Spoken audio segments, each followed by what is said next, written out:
to take a look at the origin of species. Where exactly do these new species come from? So let's take these fish for example.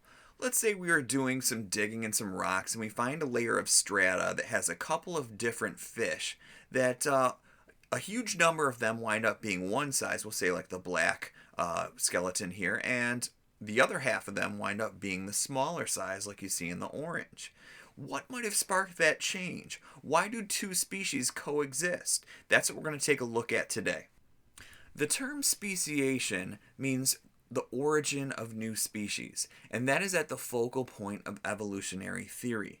The theory that said we a long time ago started with one cell, and that one cell over time developed into more cells, and they became fine-tuned to their environment, and sometimes they would branch into two or more species, and those would branch into two or more species, and most of them would eventually go extinct on their way to the current date here on planet Earth. So there were winners and there were losers, and the winners obviously had the correct genetic combination to live in the changing environment, and those are who we have here today. Now, we can go ahead and take a look at an example from Darwin's time, at least one of his discoveries when he found the South American mainland and then traveled over to the Galapagos. So when he was on the mainland, he was able to find this bird, and this bird is called a cormorant. And you can see this bird has a real nice set of wings, it has the ability to fly and catch its varied diet of living things. But a long time ago, thousands upon thousands of years ago, there was likely an extreme storm, one that blew the cormorant all the way from the South American mainland over to the Galapagos Islands, just like Darwin's finches. Now, if we take a look at the Galapagos cormorant, check out these wings right here.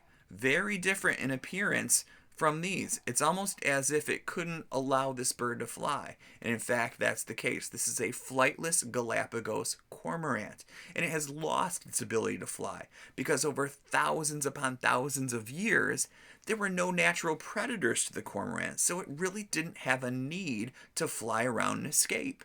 Instead, all it did was hang around by the seashore and pluck its meals out of the ocean, which essentially didn't require a need to fly around, and it provided no additional benefit to be able to do so. So over time, this cormorant lost its ability to fly in the Galapagos. And from what I understand, they're very calm birds. They have no fear of people, and you can walk right up to them and hold them up if you want to. So they're a very unique bird behaviorally and phenotypically if we look at its wings. Okay, here is another example of what happens in speciation. So the two of these beetles right here, they had a common ancestor that existed right here, but something happened that caused one to go one direction and the other to go in the other direction. And that's what we're going to look at today. What are those things that could cause a fork in the road, a fork in the evolutionary road that a particular species is taking? So they both had a common ancestor, which you see the arrow pointing to right there.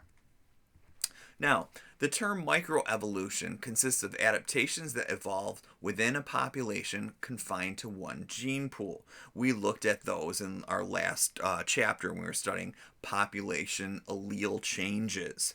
Now, that's going to be a little bit different than where we're headed. We're going to be headed to macroevolution, which goes from common ancestor to common ancestor, and there's very big changes in the evolutionary line of a particular organism. So macroevolution refers to evolutionary change above the species level over long periods of time. So above the species level, remember we have like genus, class, order, phylum, those kinds of big changes that we'll see.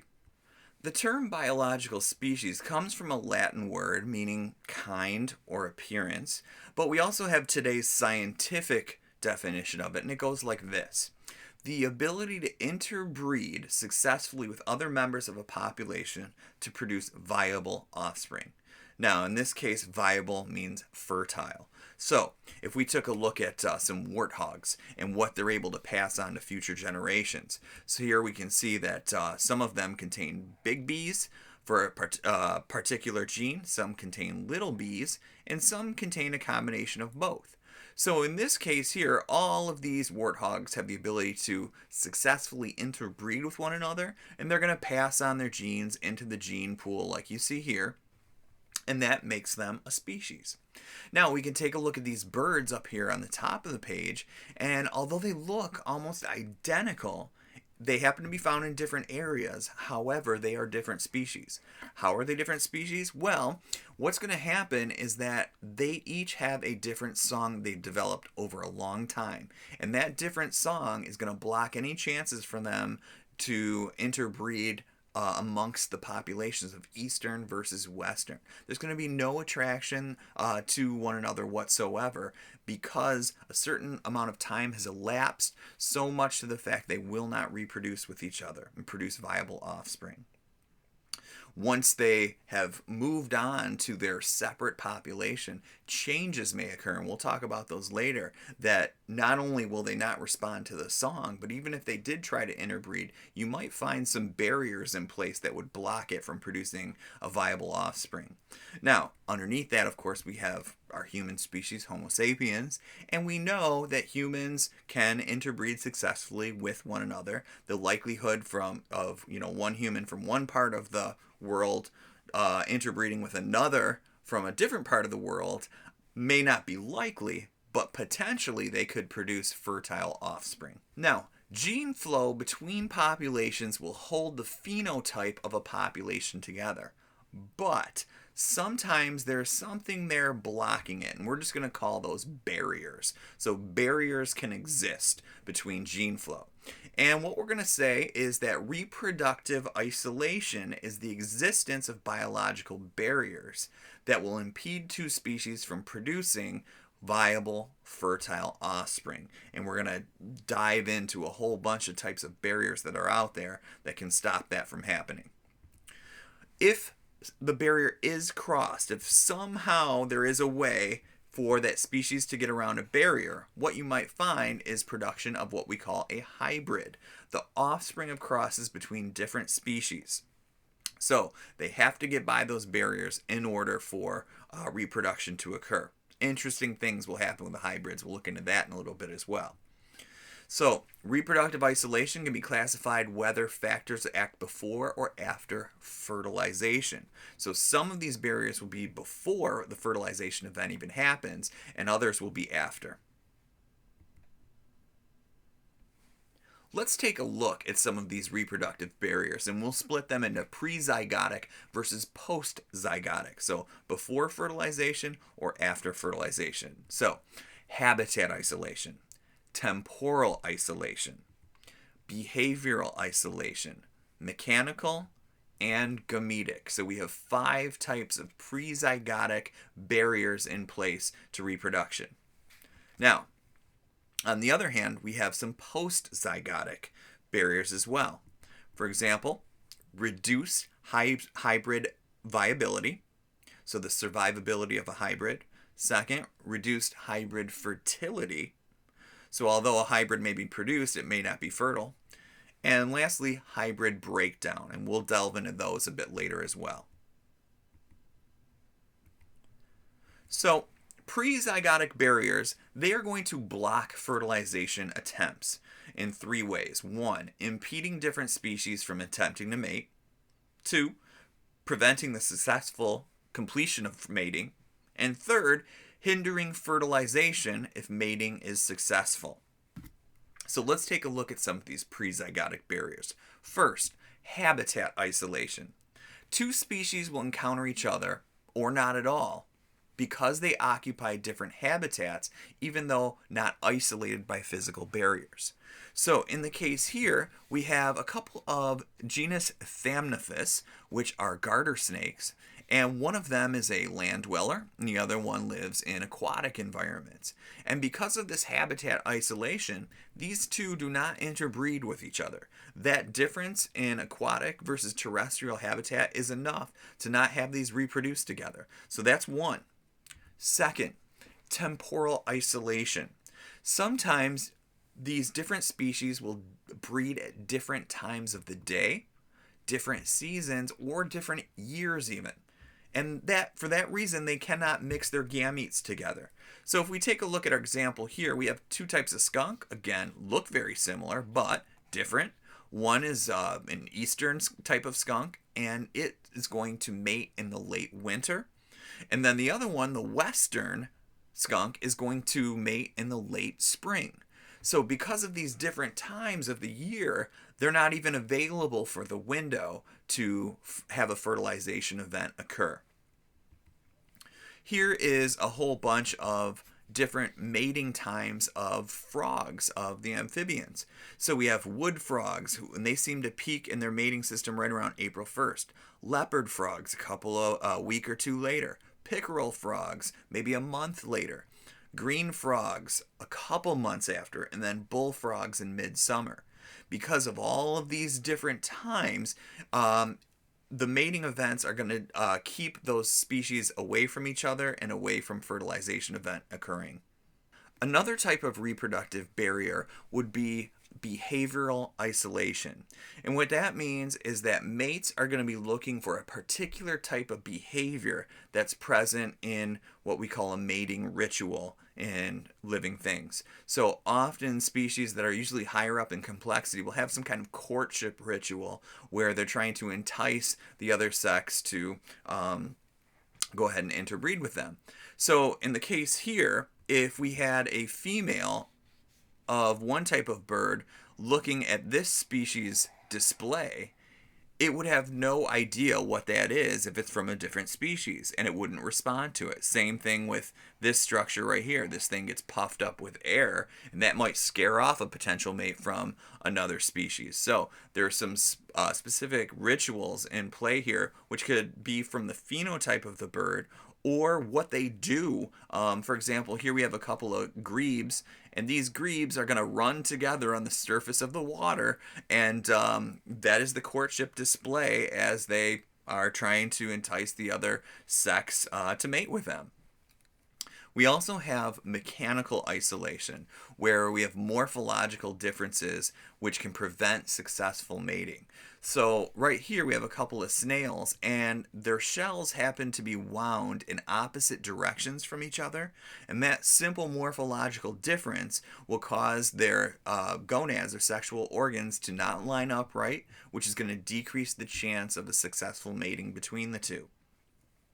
We could take the subspecies here of, our common dog, and, what is the likelihood of a mating event being successful between a female who would be that small and a male who would be that large, and the chances would probably be pretty slim.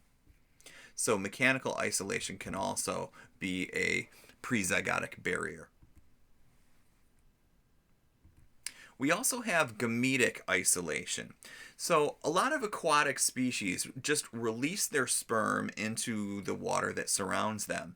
And sometimes that reaches different species who are essentially fertilized in the same way. So in this case of red and purple urchins, they're not able to interbreed with each other because the proteins on the egg of one species are not compatible with the acrosomal cap of the sperm on the other species. So you have to have kind of a lock and key fit amongst members of the same species, even for sperm to penetrate an egg. And because that is preventing it from happening, we have another reproductive barrier. Postzygotic barriers are a little bit different because there is a fertilization event between two species, but these are going to prevent that offspring from becoming viable and fertile as an adult. So the first thing we'll mention is reduced hybrid viability. The genes of different parent species may interact in ways that impair the hybrid's development or survival in the environment. So I have a very simple cartoon here. You have two different species. You have the northern leopard frog and the wood frog who have mated together, but the offspring is not viable. The offspring will be born weak, or it will have so many chromosomal abnormalities that it cannot produce normally into adulthood and be successful. So that's one of the things that we see. The other thing we see is reduced hybrid fertility. So if the two come together and they produce an offspring that does live, the offspring is often sterile and cannot produce offspring of its own. So here we have the case, we have a horse who is mated with a donkey, and what we get from it is a mule. And the mule can live a healthy long life, but it cannot produce offspring of its own. we have the same thing happening with this species here, which is a cross between a lion and a tiger. And believe it or not, it's actually called a liger. And this liger, although it can live a long life and a somewhat normal life, it cannot produce viable offspring. The third postzygotic barrier is hybrid breakdown. So when we have a hybrid breakdown, the F1s are viable, they're fertile, and they mate with each other or either parent species they came from, but the next generation are feeble or sterile. So what that means is these F1s right here, they are okay. However, if they find one another from this cross mating, the offspring here, again, are going to be sterile themselves, or there'll be some kind of abnormality due to too much of chromosomal mismatches. Here we have a rice example from the plant kingdom, and we have, this would be the parental generation, this would be the F1, and then over time we see the F2 is just a shadow of what the parent was, a very small, underdeveloped plant in comparison. So speciation was really what the whole talk was about today, and there's a couple different types of speciation that's out there. First, we'll mention allopatric speciation, and that's where your gene flow is interrupted or reduced when a population is divided into geographically isolated subpopulations. So what we have going on here, here we have a couple of little chipmunks, and we'll say that they get something like this big river flowing between them. So that's a giant chasm between the two populations. And now there's no way for these two to climb all the way down and cross the river here to get to the other side and have a little bit of gene flow go on. So now they're completely geographically isolated. And if they stay isolated for thousands of years, different things are going to occur over time. Whether it's mutation, whether it's a little bit of genetic drift factored in there, the fact that you've now separated one population into subpopulations, and we can't be sure that they were equal representation on both sides. And maybe there's a different predator on one side than another, and that might cause different traits to then be able to be more successfully passed on to offspring. What are mechanisms that can act on them after they're separated? Well, we just mentioned mutations are one. Natural selection in a changing environment, it's constantly going to be moving, and that species must move with it to be able to survive. And like we also said, genetic drift. So here's an example. We have a couple of salamanders, and they have been geographically isolated from one another. So this Central Valley right here is full of mountainous terrain, and we'll just follow the numbers. The original population started in the north and migrated southward. Okay, the population split to the east and the west of the Central Valley, then began to evolve independently. So this took a lot of time, and a lot of these changes here might have occurred once they were separated. 3. Evolution of eastern population happens. 4. Evolution of western populations. So these mutations, natural selection, genetic drift factored in there.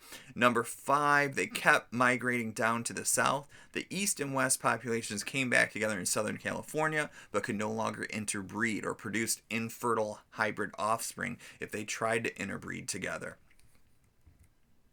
So what is some evidence of allopatric speciation? Reproductive isolation between populations generally increases as the distance between them increases. So as two things get further and further away, allopatric means other country. So we're talking about like one goes to one country, one goes to another. And the degree of isolation between the two is going to grow and grow the further these two get apart from each other. Regions with many geographic barriers typically have more species than do regions with fewer barriers. So the more chaotic the environment is, geographically speaking, or we could say geologically speaking, it's going to cause little pockets of populations to be spread around, giving a lot more possibility of branching into new species and speciation occurring. Here's a little chart that shows the geographic distance between species and the degree of reproductive isolation that exists. So if we look at the origin down here, we can see we can have a max value of 2. And over here, we're maxed out about 250 kilometers. But as you go, this is a line of best fit. As you go further and further away from each other, you can see reproductive isolation gets higher and higher, which will eventually lead you to different species completely. One example where it didn't take a long time to see this occur was based upon feeding different types of fruit flies different types of food. So they were able to split one single population into many generations through experimentation. They would give one half of the population maltose as a food, and the other half would only be given starch. So over time, what we saw happen was generation after generation, these became very in tune with their maltose diet. And certain things happen as you kept them apart longer and longer, genetically speaking. So once these two populations were put back together, what we saw was that the starch eaters and the maltose eaters, they only mated with each other. When they did mate with the other type, it was a lot less. It was significantly lower. So they assumed that what we did through this experiment was make a new species, or at least begin the initial steps to a new species. And this was done by a researcher named Dodd. So our first type of speciation then is called allopatric speciation, and that's where we have an initial species that is in one common area. So this is a population of the same species. Over time, because it will be geographically isolated, and that's what allopatric is alluding to, we'll say a land bridge forms in the center of that pond, breaking the one population into two, and then different changes kick in, like mutations and natural selection, and a little bit of genetic drift aspect to it.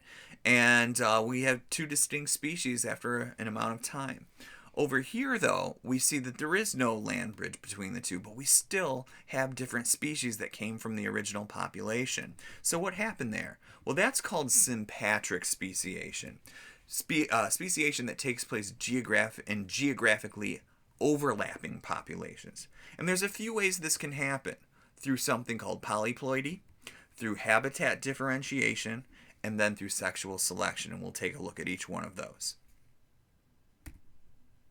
If we check out this example here from the plant world, you can see that in allopatric speciation, we see that we've formed a new river, and it's cut the original environment in half, and we have a new species over here, and we see that lighter color here versus the dark original color of the population. But in sympatric speciation, there was no event that split them up. Instead, these three things here allowed for a new species to develop there, and we see it kind of a mint green color amongst the originals. So something occurred by way of polyploidy, habitat differentiation, or sexual selection to make that happen. So let's look at polyploidy first. Polyploidy is defined as the presence of extra sets of chromosomes due to accidents during cell division. So we've looked at mutations already, but this one here is going to have an added benefit to a particular species, because it's going to actually wind up taking in this new chromosomal accident and just rolling with it, going ahead and surviving with it. So here we have our initial cell with a diploid number of 6, and we can see that in the next picture we have a tetraploid number of 12. So how do you get that? Well, if you fail to do cell division after chromosome duplication, that's going to make you tetraploid as opposed to diploid if you never split. The gametes that you have are going to be diploid, and again, offspring then are going to be tetraploid. So especially in plants, you could actually have a viable and fertile plant that is tetraploid. In fact, many of the plants that we eat on a daily basis are more than diploid. So what we can say then is an autopolyploid is an individual with more than 2 chromosome sets derived from one species. Now, On the other side of that, we have this other individual called an allopolyploid, and that's a species with multiple sets of chromosomes derived from different species. So if we take a look at the picture here, we have a species A and we have a species B. And species A has a diploid number of 6 chromosomes. Species B has a diploid number of 4. And species B is going to go through a meiotic error. And what happens is then you have an unreduced gamete that has 4 chromosomes. Whereas species A, with its diploid number of 6, that split just fine, and its gamete has 3. So what occurs next? Well, if they find one another, you're going to produce a hybrid with 7 chromosomes. Now, that sounds kind of odd, having the number 7 there.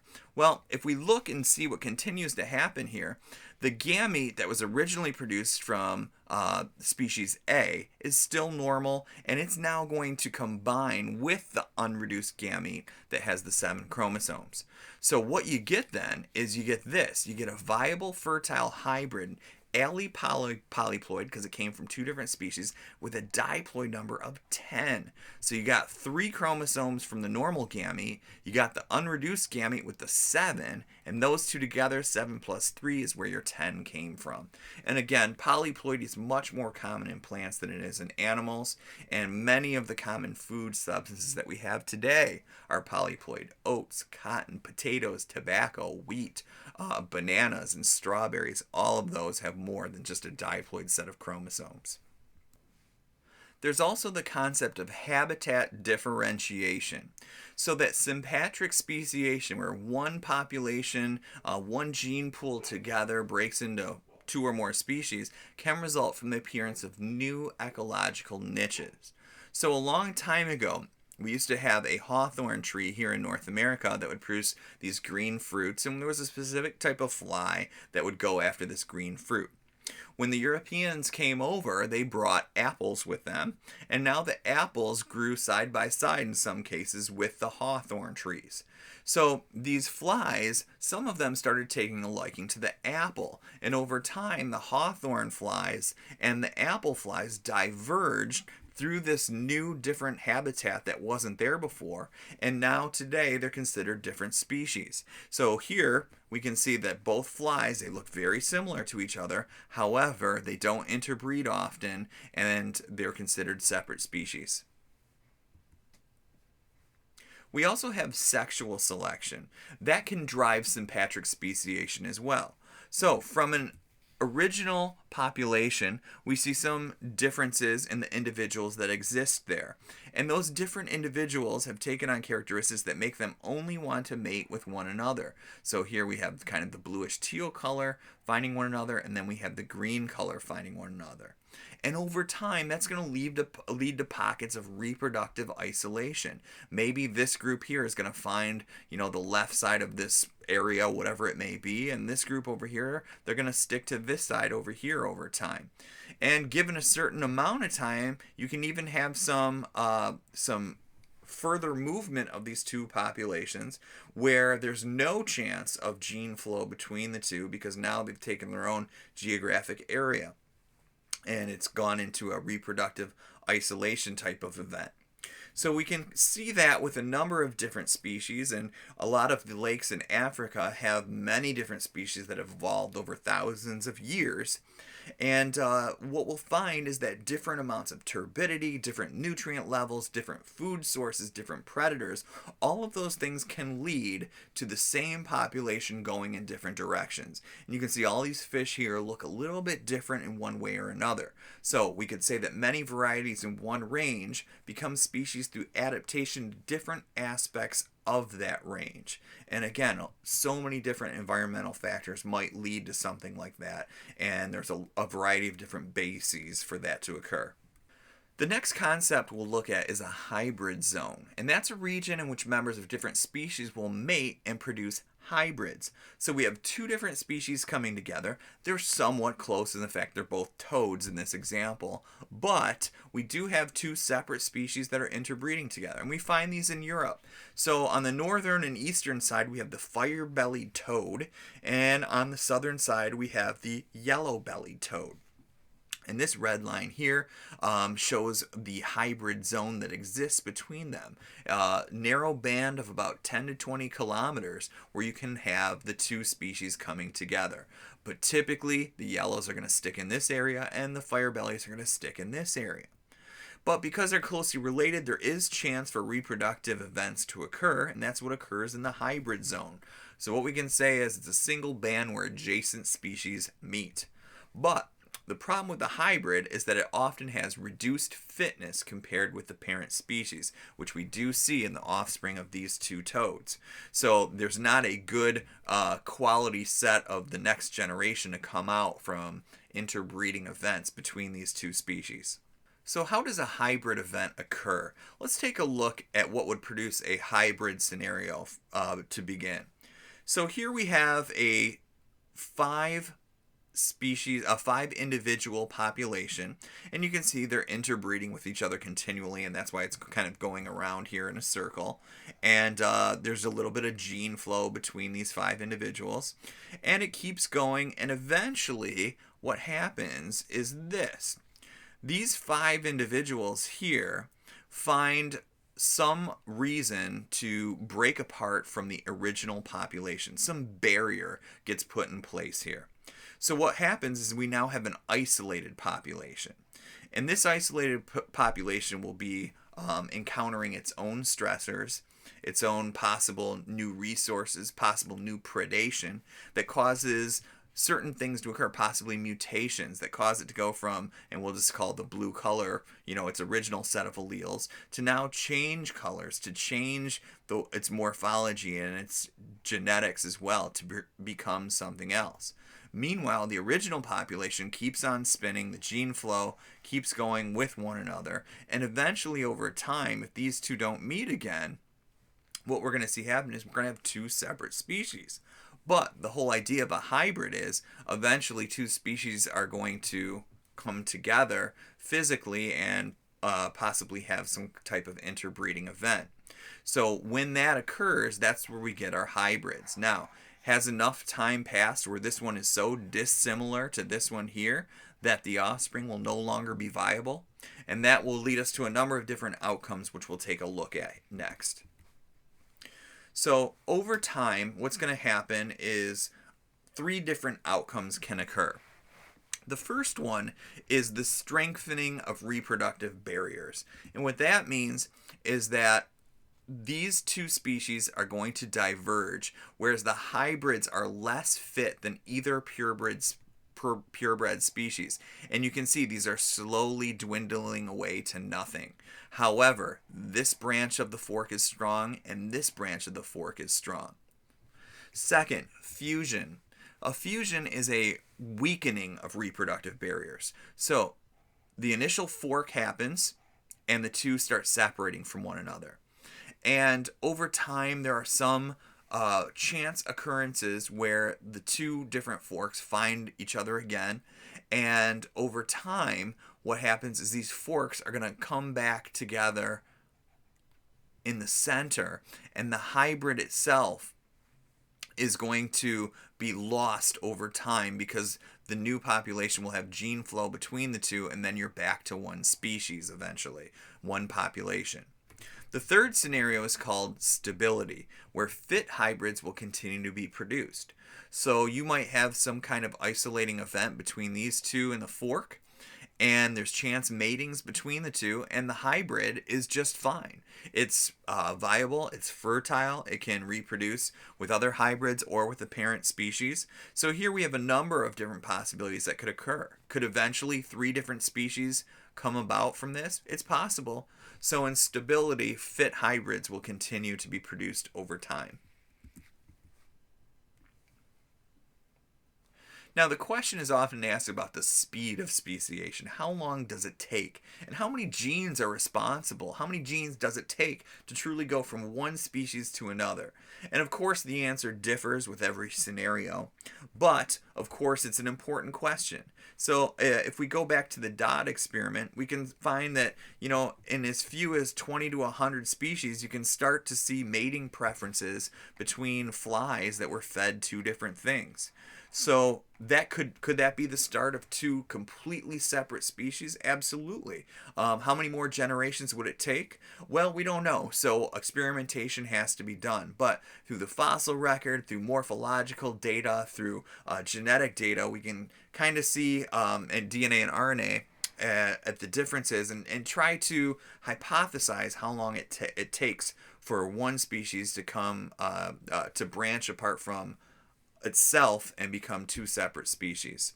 Patterns in the fossil record are very unique. They include examples of species that appear suddenly, persist essentially unchanged for some time, and then apparently disappear.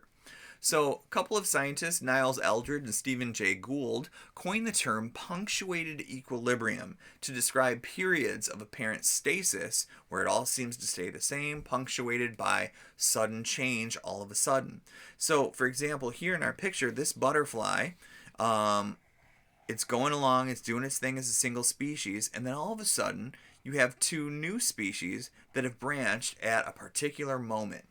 And because there's no gradual change from one to the other, we call that a punctuated equilibrium. If we take a look at a gradual pattern, you can see here the two are very similar at the branch point, and over thousands upon thousands of years, they slowly start moving further and further away from each other until they're the distinct species that are found at the particular level of strata, possibly even here today. It can be suggested from this punctuated pattern that speciation can actually be pretty rapid. In a random 84 species study, the interval between speciation events can range anywhere on the short end from about 4,000 years, those cichlids in the African lakes, to 40 million years in some beetles. If you average them together, it's about 6,500,000 years. So most of the ones we've studied have taken a long time for one population to branch into two separate species. But, as far as 4,000 years on an evolutionary time scale, just a small little blip in time, almost immediate if we look at the whole timeline. Whereas 6,500 is pretty short too when you're talking about life that's been around for 3.5 billion years. We're now taking a look at the genetics of speciation. Because genomics have come such a long way, now researchers are starting to look at specific genes involved in some cases of speciation. And the question was there, how many alleles, how many genes does it take in order for a new species to be produced? And sometimes you only have just one allele that can cause that. Remember those snails we were talking about? Well, one gene being changed, one allele change between the two of them doesn't allow them to interbreed together. So what that means is, by scientific definition, they are a different species. So we're starting to take a look at that now that technology has moved further with genomics. Now, last thing that we can throw in here is the fact that macroevolution, the change in species over time above the species level, so genus, family, order, phyla, all those types of changes are a result of thousands upon thousands of these smaller type speciation and extinction events that occur. So I hope this helped open up your world to the origin of species, and I'll talk to you next time. Bye.